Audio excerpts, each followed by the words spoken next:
Vamos continuar aí a nossa série de ministrações, que tem sido poderosa. Se você quer acompanhar tudo aquilo que Deus tem falado conosco, você pode ir lá no nosso site www.caep.pt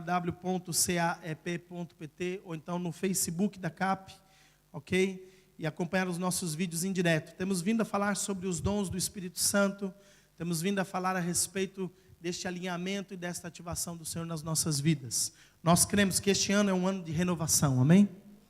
Amém ou não amém? Fala aí para a pessoa que está do seu lado, este ano é ano de renovação na sua vida. Pode ter certeza, muita coisa vai ser renovada, o velho vai sair e o novo vai entrar em nome de Jesus. Amém? Você crê nisso? E é em todas as áreas da sua vida, pode crer, renovação. Declara isso, renovação sobre a minha vida em todas as áreas. Familiar, né? Na tua saúde, nas tuas finanças, no teu trabalho, tá? No teu ministério, em tudo. Renovação do Senhor sobre você. Amém? E cremos que isto acontecerá porque há uma ativação dos dons do Espírito Santo em nós. Nós estamos entendendo cada vez mais o como Deus quer nos usar. E Deus não nos quer usar de uma maneira antiga, arcaica. Ele está nos renovando para nos usar nesta geração, conforme a necessidade desta geração. Amém? E é lógico que você vai experimentar coisas tão boas, tão grandes. Você vai experimentar, né, não somente na sua vida, mas através da sua vida, na vida de outras pessoas. Você vai experimentar tantas coisas que você vai conseguir fazer uma afirmação, que é o que nós temos declarado. Este é o início dos melhores anos das nossas vidas. Amém? Por quê? Porque você vai ver Deus te usando de maneira sobrenatural, em meio a circunstâncias e situações aos quais antes você não acreditava que fosse possível. Antes você pensava que não ia dar certo ou que você não iria conseguir, mas Deus está te renovando, e Deus está ativando os dons do Espírito Santo sobre a sua vida, e isso vai fazer você se alegrar no Senhor e viver as melhores coisas de Deus, pode ter certeza. Amém ou não amém? E é lógico que em todo esse processo há ajustes que Deus vai fazendo também. E eu sei que este início de ano, nós estamos entrando agora, né? Amanhã já começa o 4º mês. A gente sabe que muitas pessoas, elas estão vivenciando uma experiência de um início de ano, parece que muito duro, não é? Parece que não tem nada a ver com aquilo que a gente está falando. Mas eu te digo, irmão, são ajustes, são dores de crescimento, são dores de expansão, são dores que são necessárias para que você pense e repense muitas áreas da sua vida e tome decisões cruciais para poder viver as coisas tremendas que Deus tem para nós a partir deste ano de 2019. E aí eu vou te dizer uma coisa, nada nem ninguém vai te segurar. Nada nem ninguém vai poder te barrar. Não são homens, não são pessoas, não são espíritos malignos, muito menos circunstâncias ou situações que vão te segurar. Tá? Por quê? Porque a tua fé, o nível de fé e o nível de caminhada no Espírito Santo será tão sobrenatural que assim vai ser difícil de segurar você. Amém ou não amém? Vão se levantar homens, montes, circunstâncias, situações, problemas? Claro que sim. Mas você, na unção do Espírito Santo de Deus, vai saber lidar com cada uma delas. Você vai aprender cada vez mais a ouvir a voz de Deus e andar na direção do Espírito Santo. Você vai se mover a ponto de operar milagres. Você vai ver milagres, por quê? Porque Deus vai usar você para fazer milagres. É uma mudança de mentalidade muito grande, porque normalmente nós estamos à espera de alguém vir em nossa direção, de alguém orar por nós, de alguém tocar a nossa vida para que o milagre alcance. E eu estou te dizendo, agora é o contrário, é você que ora, é você que toca, é você quem age, e o Espírito de Deus, através de você, opera milagres. Dá um cutucão em alguém e fala assim, é de você mesmo que ele está falando. E sabe por que eu estou falando isso? Porque eu creio. Eu estou declarando isso sobre a sua vida porque eu creio que Deus vai usar você. Eu creio que Deus vai usar as famílias dessa igreja. Eu creio que Deus vai usar a sua própria igreja nesse tempo de forma sobrenatural, para que haja um grande rompimento e um grande avivamento, né, que é algo necessário sobre esta Europa. Amém ou não amém? O avivamento, algumas pessoas estão vendo aí algumas igrejas inchando e estão falando avivamento. Eu te digo, não é avivamento. Quando você vai estudar a história dos avivamentos, você vai ver que os avivamentos são marcados por coisas tremendas, como milagres, né, curas, como também um nível de salvação de almas, como a gente nunca viu antes. E a gente não precisa nem falar muito. Simplesmente as pessoas são tocadas pelo poder de Deus e elas ali dentro do seu próprio interior são convencidas do seu pecado e elas vão em busca e procura de Deus. E quando elas entram, elas já chegam melhor que muito crente de 20 anos de igreja. Por quê? Porque aquilo que Deus faz, irmãos, não tem como. Não tem como, é muito diferente do que o homem pode produzir. Tá? Você crê nisso? Então eu quero começar lendo o texto de 2 Coríntios, capítulo 4, versículo 13. Porque neste mês de março nós temos dado bastante ênfase, principalmente, no que toca o dom da profecia, o dom do ensino, né, que sejam levantados os mestres em nome de Jesus, tá? E a gente sabe que essa ação dos dons, ela é de nós para fora, para servir outros, né? Mas também temos entendido que, através desses dons, Deus também gera na vida da igreja, na nossa própria vida, uma ação interior, que vem através do fruto do Espírito, que é a paz. A profecia, ela vem gerando paz no nosso coração. A profecia e o ensino nos trazem seguranças para passar por todas as situações que temos que passar, firmados em Deus e na sua palavra. Logo, temos uma paz que excede o entendimento. Amém? E essa paz só Deus é quem pode dar. Essa paz é só podemos alcançar através do fruto do Espírito Santo. Não é um dom, é um fruto. Amém? É uma parte do fruto do Espírito Santo que opera em nós. E a gente vê o conjunto dessas coisas, e quanto mais eu estudo para ministrar a sua vida, quanto mais eu busco, eu vou vendo como que Deus usa, né, esta equipe ministerial linda, porque a conclusão que nós tomamos de ministrar em cada mês, nós oramos, buscamos de Deus, fizemos ajustes, entendemos, discutimos e acreditamos que o Espírito Santo nos direcionou de uma maneira tremenda. Quando eu vejo dom da profecia e ensino no mesmo mês sendo liberado sobre as nossas vidas e o fruto do Espírito, que é a paz, irmãos, eles casam direitinho. A gente pega por vários textos falando, né, a respeito dessa ligação, tanto do fruto da paz, quanto dos dons da profecia e do ensino ligados um ao outro. É tão tremendo isso, tá? Pena que a gente não tem tempo para falar sobre tudo. É pena que não dá para a gente discutir tudo nesse assunto. Mas eu aproveitei bastante as aulas do IAP, eu tive dando capacitação ministerial lá em Londres, e eu aproveitei para destrinchar lá de uma maneira poderosa, e eles foram muito abençoados nisso. Por isso, assim, faz o IAP você também, vai ser tremendo, tá?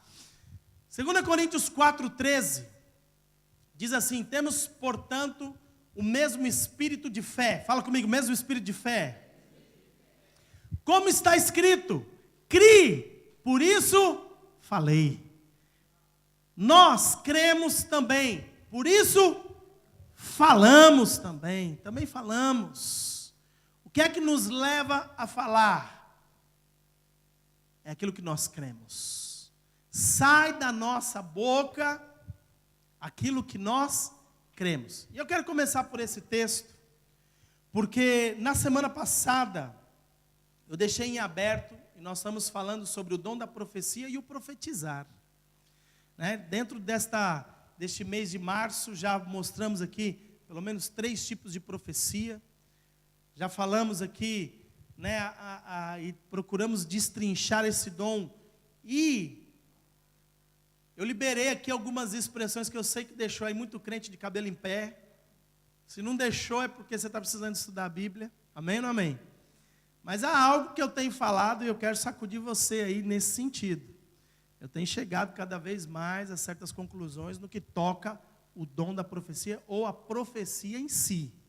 Eu tenho feito aqui uma afirmação que a profecia sempre se cumpre. Amém ou não amém? Sempre se cumpre. Tá? E E isso é tremendo porque mexe com algumas coisas do nosso interior, mexeu comigo. E eu sei que alguns cristãos aí mais experientes, mais maduros e estudados da Bíblia também está mexendo, está provocando algo em você. E o meu objetivo é esse mesmo, provocar algo em você na busca. Porque a Bíblia nos ensina, nos adverte que nós devemos buscar com zelo os melhores dons. Amém ou não amém? Dom é algo que nós como cristãos temos que buscar. E temos que progredir neles. Crescer neles. Dentro de você, cristão que está aqui hoje, filho de Deus, há pelo menos um dom que o Espírito Santo te concedeu para que você possa servir o corpo de Cristo. E você deve buscar com zelo ainda os melhores dons e progredir, crescer naquilo que Deus já te deu. Amém ou não amém?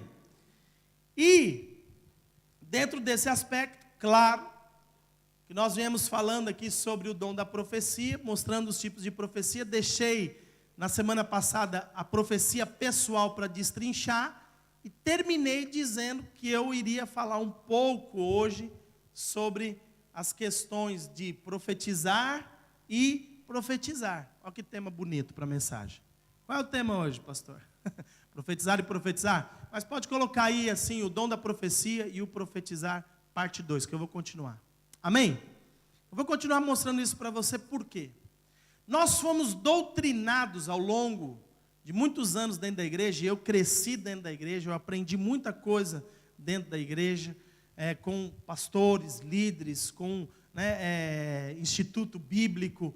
Muitas coisas nos foram ensinadas, e como eu venho de uma linha que não é tradicional ou convencional, é lógico que na minha história de cristão, eu vi muitas coisas acontecer no que toca dons espirituais. Eu vi muitas manifestações do Espírito Santo, e quero aqui me deter no aspecto profecia, vi muita profecia sendo liberada, e hoje, naquela altura eu entendia como profecia. Hoje eu entendo que nem tudo era profecia. Que nem tudo era profecia. Quando a gente começa a estudar os dons, nós começamos a perceber que há os dons de revelação que não são profecia. E isso, hoje, para mim, faz muito sentido, até mesmo quando eu leio uma passagem da Bíblia, eu procuro discernir ali se aquilo foi uma profecia, ou se era uma palavra de conhecimento, ou uma palavra de sabedoria, ou simplesmente discernimento de espíritos. E eu começo então a avaliar tudo aquilo que já disseram para mim, começando pela expressão, o Senhor me mostra, assim diz o Senhor, Deus está falando. Quantos aqui já receberam pelo menos alguma palavra nesse sentido? Pelo menos uma. Que alguém chegou, apontou o dedo no seu nariz, ou tocou no seu ombro e falou, o Senhor está me dizendo, assim o Senhor diz, olha, eu estou vendo. Provavelmente alguém já pegou você aí e dá pau! Se você veio de uma linha que crê nos dons do Espírito Santo, claro. E aí o que acontece é que nós, ao recebermos estas palavras, já associamos logo com profecia. Amém? E nós precisamos entender que nem tudo era profecia. Ainda mais que, se profecia se cumpre, então aquilo que foi falado tem que se cumprir. E aí automaticamente algumas pessoas colocaram em questão a vida dos profetas, ou dos pastores, ou dos líderes que liberaram aquela palavra. Outras pessoas colocaram em questão, a própria palavra em si. Mas hoje nós entendemos algo. Se não é profecia, o que é? É uma palavra muitas vezes de sabedoria. E essa responsabilidade é sua, é minha. Deus está me dando uma direção através de uma palavra de sabedoria de coisas que eu preciso fazer. E muitas vezes eu não fiz nada com aquilo. Eu não dei nenhum passo. Logo, se eu não dei nenhum passo naquela direção, não se cumpre. Semana passada eu ainda falei sobre o aspecto da profecia e dos timings, dos tempos. Muita gente não se apercebe até sobre esta questão e nem consegue ver o cumprimento da profecia. E aí você fala, como assim? Como assim? Aquilo que eu falei na semana passada, eu sei que provocou algumas pessoas. Quando eu falei a profecia, depois que ela se cumpre, Acabou, Deus não tem mais responsabilidade com aquilo. Então uma pessoa ela pode até ver a profecia se cumprindo na vida dela, e o resultado é que depois da profecia ter se cumprido, ela ter tomado decisões e se desviado daquilo que a profecia levou ela a viver. Deus já não tem nada a ver com aquilo. Aí você fala, como assim? Eu te mostro um caso sério, irmãos, de pessoas que viram a profecia, que participaram do cumprimento de profecia, mas nem se aperceberam. Jesus veio à terra. É o cumprimento de profecia? Ele veio como Messias e o Salvador, e os que eram seus não o receberam, porque não entenderam quem ele era? A profecia se cumpriu? Tudo aquilo que os profetas falaram a respeito de Jesus se cumpriu? Sim, e muita gente, o próprio povo ao qual ele veio salvar, não viu. Mas a profecia se cumpriu. Uau! Olha que coisa tremenda! E quantas vezes a profecia está se cumprindo na sua vida, mas você está tão cego, você está tão surdo, que você não percebe, e você não viu, e continua muitas vezes colocando em causa que a profecia não se cumpriu. Às vezes ela já se cumpriu, você que não viu. Alô? E Deus já não tem nada a ver com aquilo. Mas o tópico da minha ministração hoje não é essa. Por quê? Porque hoje eu queria trabalhar um pouco em algo que ao longo da minha vida, eu vivi muito, eu já até se calhar preguei sobre isso, mas vi muita pregação nesse sentido, sobre o aspecto de quando nós viemos para a igreja e falamos, abre a sua boca e profetiza. E aí então as pessoas abrem a sua boca, e profetiza e acredita que o fato dela profetizar aquilo vai ter que acontecer. Só porque ela abriu a boca e profetizou. E aí, irmãos, nós começamos a perceber que muitas pessoas na igreja, no meio evangélico, crente velho principalmente, quando eu falo crente velho não tem a ver com idade, tem a ver com muito tempo de igreja, como o meu caso, tem 22 anos e sou um crente velho, porque estou quase 40 na igreja, não é? Então, o que acontece? Muita gente frustrada dentro da igreja.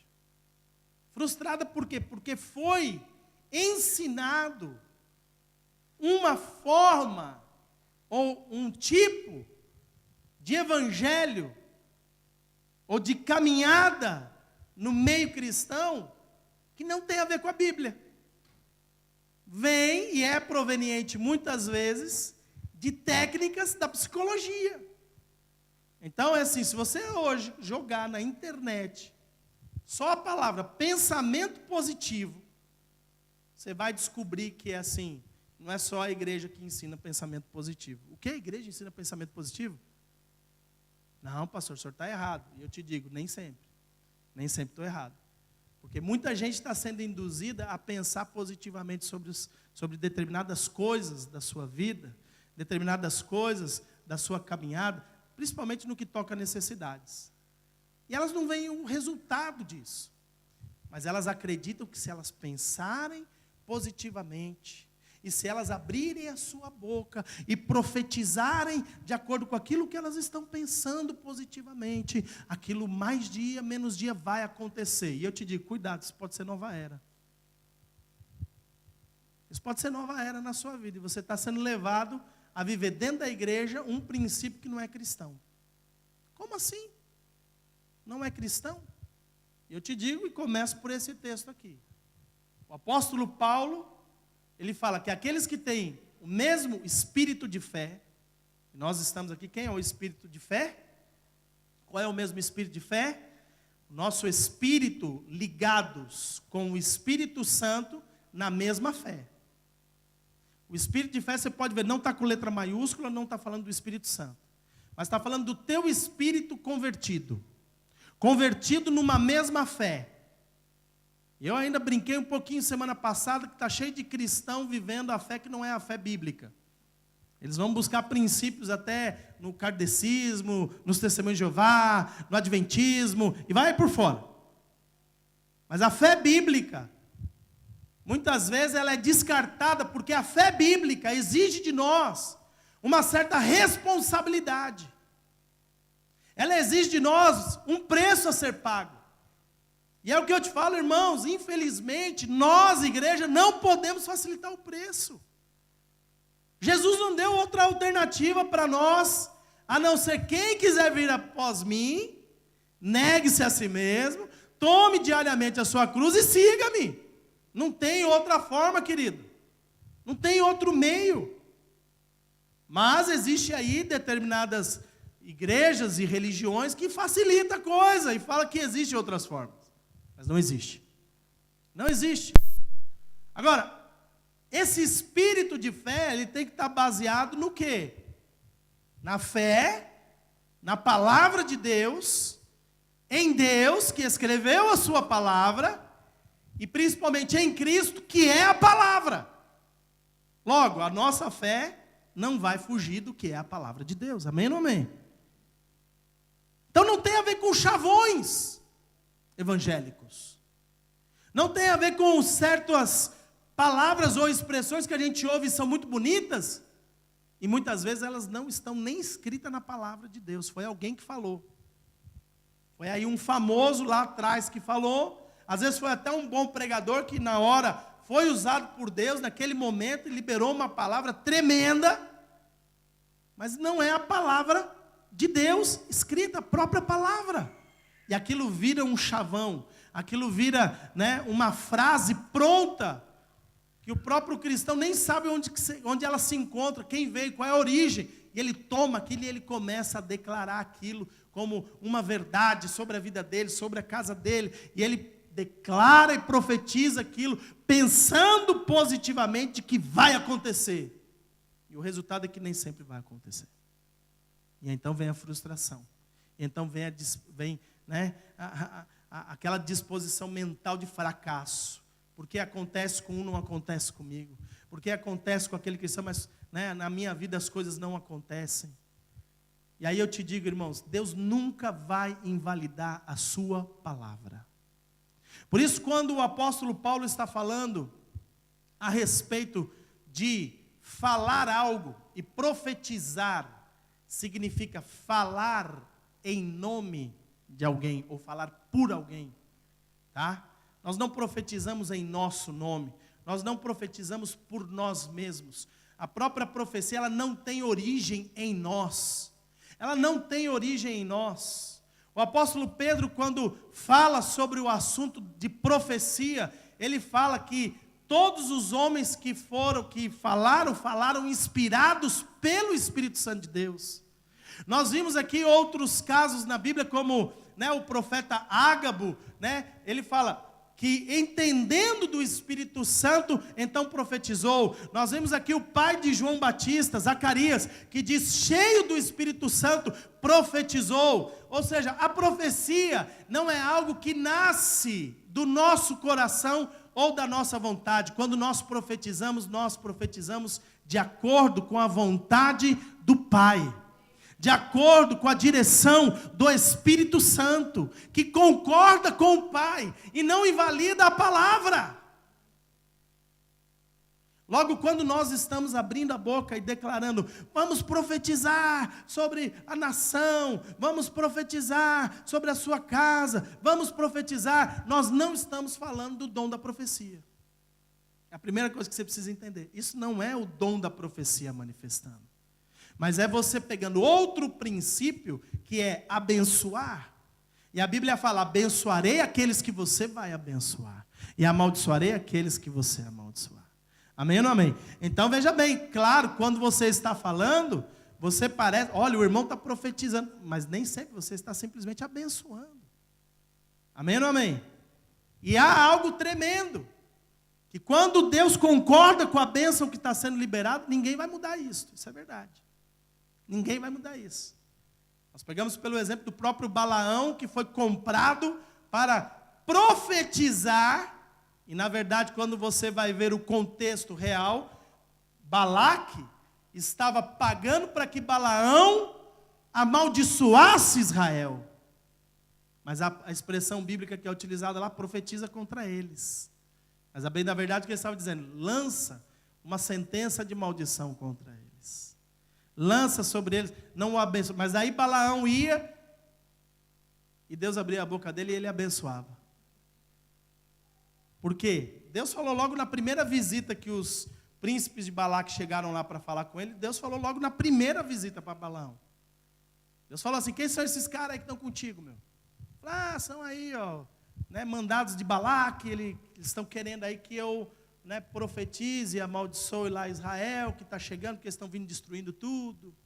Aí Deus falou assim: cara, não se mete nisso, porque esse povo é abençoado por mim. E aquele que eu abençoei não tem como. Você vai se dar mal nesse negócio. E ele, logo de cara, ele fala para os príncipes, ele fala assim: olha, não posso ir com vocês. Eu não posso ir com vocês porque Deus me impediu de ir. Você está querendo que eu vá lá amaldiçoar, mas Deus falou que é para abençoar. Aí os caras foram embora, Balaque falou: então leva lá a gente com mais dinheiro, leva lá a gente, né, mais importante para convencer ele. Aí Balaque olhou o dinheiro, olhou os importantes. Falei, epa, bem que eu podia dar uma profetizada, né?